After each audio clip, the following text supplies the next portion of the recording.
순자산 46억인데도 결론이 의외로 심심합니다. 코인으로 17억을 벌고 부동산 월세로 매달 1,600만 원이 들어오고 채권 배당으로 400만 원이 또 들어오는데도 결국 마지막에 잡는 기둥이 나스닥 ETF입니다. 여기서 진짜 핵심은 돈의 액수가 아니라 한 문장입니다. 열심히 일해 쌓아 올린 게 하루아침에 없어질 수 있구나. 이 충격 하나가 투자 성향을 완전히 바꿉니다. 운 좋게 잘 되는 자산을 찾는 게임이 아니라 내가 멈춰도 돌아가는 시스템을 만드는 게임으로요. 그리고 이 지점에서 QLD, TQQQ가 등장합니다.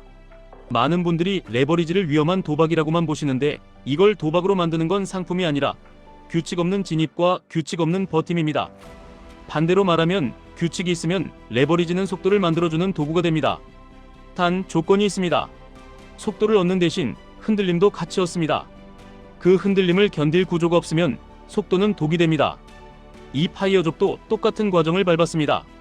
2017년에 비트코인을 우연히 알게 되고 리플 XRP에 전 재산을 한 번에 넣고 하락장 3년을 버티고 불장의 본전 회수하고도 욕심 때문에 더 못 팔고 다시 하락장을 맞습니다. 그 다음 사이클 바닥에서 다시 비트코인 16,000달러 근처에 진입하고 비트코인, 이더리움, 솔라나 등으로 나눠 들어가고 수익 실현을 하고 결국 작년 10월 11월에 코인 수익금을 주식으로 옮깁니다. 여기서 대부분이 놓치는 포인트가 하나 있습니다. 이분은 코인으로 큰 돈을 벌었는데도 본인이 직접 백테스트를 해보고 멘탈이 무너졌다고 말합니다. 그때 원금 60만 달러를 나스닥에 넣었으면 8억을 더 벌었겠더라. 이 말이 왜 무섭냐면요. 우리가 흔히 코인, 테마주, 레버리지로 인생이 바뀔 것 같다고 생각하는데 실제로는 그 고생을 다 하고 나서야 가장 단순한 게 가장 강했다는 결론에 도착하는 경우가 많기 때문입니다. 그럼 여기서 질문이 생기죠. 나스닥이 그렇게 좋으면 QQQ만 사면 되는 거 아니냐? 그런데 왜 굳이 QLD, TQQQ냐? 답은 솔직합니다. 대부분은 시간을 돈으로 바꿔서 사는 삶이 너무 길게 느껴집니다. 그래서 같은 기둥을 잡더라도 더 빠르게 전진하고 싶습니다. 그 욕망 자체는 자연스럽습니다. 문제는 욕망의 크기만큼 계획이 정교해야 한다는 겁니다. QLD는 나스닥 100의 2배 변동을 목표로 합니다. TQQQ는 3배 변동을 목표로 합니다. 즉 상승장에서 기분이 좋아지는 속도도 빠르지만 하락장에서 멘탈이 무너지는 속도도 똑같이 빨라집니다. 여기서 승부가 갈립니다. 레버리지로 부자가 되는 사람들의 공통점은 하나입니다. 하락을 피하지 않습니다. 대신 하락을 맞을 준비를 해둡니다.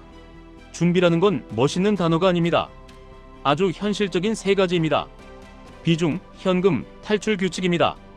첫째, 비중입니다. 레버리지는 한 번에 인생을 바꾸려고 들수록 인생을 한 번에 흔들어 버립니다. 그래서 QLD, TQQQ는 포트폴리오의 엔진으로 쓰되 차체가 먼저 있어야 합니다. 차체는 QQQ나 QQQM 같은 현물 지수입니다. 이 파이어족이 말한 목표가 딱 그겁니다. 지수 70%, 개별주 30%. 여러분 버전으로 번역하면 이렇게 됩니다. 기둥은 QQQ, 속도는 QLD나 TQQQ. 예를 들어 평소에는 QQQ를 크게, QLD는 작게 두고 시장이 기회를 줄 때만 QLD, TQQQ 비중을 올리는 방식입니다. 그게 레버리지를 장기 생존 게임으로 바꿉니다. 둘째, 현금입니다. 레버리지에서 현금은 수익을 못 내는 게 아니라 파산을 막아주는 보험입니다. 하락장이 오면 레버리지는 떨어지는 속도가 너무 빨라서 현금이 없으면 매수도 못하고 멘탈이 먼저 무너지고 결국 최악의 타이밍에 손절을 합니다. 현금을 남긴다는 건 단순히 돈을 쉬게 하는 게 아닙니다. 다음 하락 때 내가 행동할 권리를 사는 겁니다. 셋째, 탈출 규칙입니다. 이게 제일 중요합니다. 레버리지는 손절을 잘하라는 이야기가 아닙니다. 손절을 안 해도 됩니다. 대신 하락장에 들어갔을 때 구조적으로 덜 맞는 룰이 필요합니다. 예를 들어 이런 겁니다. 상승장에서는 분할 매수, 전고점 근처에서는 일부 익절. 익절한 돈의 일부는 배당이나 현금성 자산으로 옮겨서 주차. 그리고 다시 큰 조정이 오면 그 주차된 돈으로 엔진을 다시 돌리기. 이 사이클이 반복되면 레버리지는 도박이 아니라 기계가 됩니다. 버튼을 누르면 감정이 폭발하는 게 아니라 조건이 충족되면 실행되는 시스템이 됩니다. 이 파이어족이 개별주를 퀀 점수로 하는 이유도 똑같습니다. 감정을 배제하려고, 자기가 뭘 들고 있는지 다 기억 못해도 밤에 잘 자려고. 여기서 시청자 입장에서 더 현실적인 얘기를 해보겠습니다. 여러분이 QLD, TQQQ를 하면서 무너지는 순간은 대체로 3장면입니다. 첫 번째, 고점 같아서 못 사는 장면입니다. 지금 너무 오른 것 같은데요? 라는 생각이 드는 순간 이때의 해법은 예측이 아니라 분할입니다.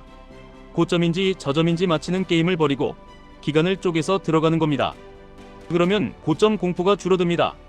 두 번째, 빠질 때 더 사고 싶은데 현금이 없는 장면입니다. 이때 무너집니다. 왜냐하면 확신이 없어서가 아니라 실행이 불가능해서입니다. 그래서 레버리지는 시작할 때부터 현금 규칙을 같이 세워야 합니다. 매달 넣는 돈이 있다면 그중 일부는 항상 대기 자금으로 남겨두는 방식이 가장 단순하고 강합니다.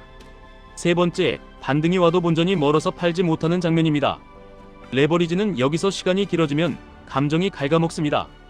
그래서 전고점 부근에서 일부만이라도 정리하는 규칙이 필요합니다.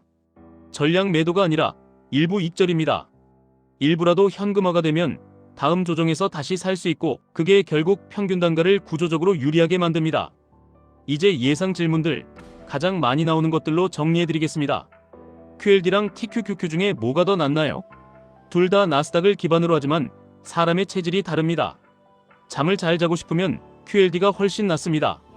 공격적으로 간다면 TQQQ가 더 빠르지만 대신 계좌의 감정 기복도 3배가 됩니다. 본인이 하락장에서 몇 %까지 견딜 수 있는지 그 기준이 먼저입니다. 레버리지 장기 투자 가능한가요? 가능합니다. 단 아무 룰 없이 존버를 장기 투자라고 부르면 거의 무너집니다. 장기 투자는 기간이 아니라 구조입니다. 분할 매수, 일부 익절, 현금 주차, 다시 분할 진입. 이 구조가 있으면 장기로 갑니다. 구조가 없으면 단지 오래 고통받는 겁니다. 지금 들어가도 되나요? 정답은 없습니다. 대신 정답이 필요 없는 방식은 있습니다. 지금을 한 번에 판단하지 말고 시간을 나눠서 들어가면 됩니다. 오늘이 고점이든 아니든 내 진입이 평균이 됩니다. 폭락 오면 어떻게 하죠? 폭락은 피하는 게 아니라 대비하는 겁니다. 레버리지를 한다는 건 폭락 가능성을 이미 인정한 겁니다. 그러면 해야 할 일은 하나입니다. 폭락이 와도 죽지 않을 비중으로 들고 폭락이 왔을 때 살 수 있는 현금을 남기고 폭락이 지나갔을 때 일부라도 회수하는 규칙을 준비하는 겁니다. 코인도 해야 하나요? 이 영상의 주인공도 코인으로 큰 돈을 벌었습니다. 그런데 결국 지수로 돌아왔습니다. 이유는 단순합니다. 결과가 아니라 과정이 너무 힘들었기 때문입니다. 코인이든 주식이든 결국은 내 성향에 맞는 자산이 남습니다. 많은 분들에게는 나스닥 지수, 그리고 그 지수를 레버리지로 다루되 규칙을 갖춘 방식이 가장 현실적입니다. 부동산이 없으면 파이어가 불가능한가요? 부동산은 현금 흐름을 안정시키는 도구입니다. 하지만 출발점이 꼭 부동산일 필요는 없습니다. 주식으로 시드를 만들고 나중에 현금 흐름 자산으로 옮기는 방식도 충분히 가능합니다. 중요한 건 어떤 자산이냐가 아니라 멈춰도 돈이 들어오게 만드는 방향입니다. 마지막으로 오늘 핵심만 한 줄로 묶어드리겠습니다. 인생을 바꾸는 건 코인 한 방이 아니라 QLD, TQQQ 같은 엔진을 안전벨트로 묶어두는 시스템입니다. 속도를 원하시면 속도에 맞는 규칙을 먼저 만드셔야 합니다. 규칙이 생기면 레버리지는 공포가 아니라 도구가 됩니다. 지금까지 1분 투자 하이젠버그였습니다.